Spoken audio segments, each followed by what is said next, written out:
ფეხებს ვერ ვგრძნობ. სწორედ ეს სიტყვები წარმოთქვა გურამმა, როდესაც მეგობრებმა ის ტონობით მიწის ქვეშიდან ამოიყვანეს. იმ წამს, როდესაც გურამი კლდის კიდეს მიუახლოვდა, მიწა ფეხქვეშ გამოეცალა. მიწის უზარმაზარი მასა ზურგზე დაეცა და ცოცხლად დამარხა. 6 საათის განმავლობაში ქირურგები მისი სიცოცხლის გადასარჩენად იბრძოდნენ. მათ ამოიღეს დამსხვრეული მარები და დაამონტაჟეს ლითონის კონსტრუქცია, რომელიც ხერხემალს ამაგრებს. პატარა სასწაული მოხდა. მან მარცხენა ფეხის მოძრაობა შეძლო. დღეს ექიმები ამბობენ, შანსი არსებობს.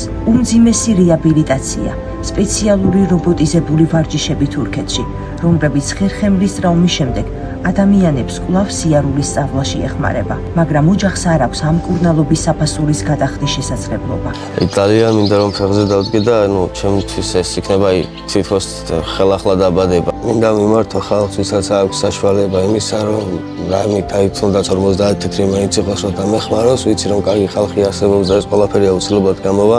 იმედი როა რომ გაიაროს ჩემმა შვილმა ყველა კეთილ ადამიანებს მინდა ვთხოვ თეთის გული ყველა მიცის რანაირია.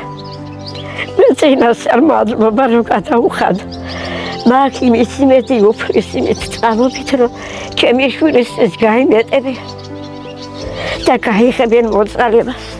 გადარიცხეთ ნებისმიერი თანხა ჩერნოვეცკის ფონდის ოფიციალური საიტის მეშვეობით.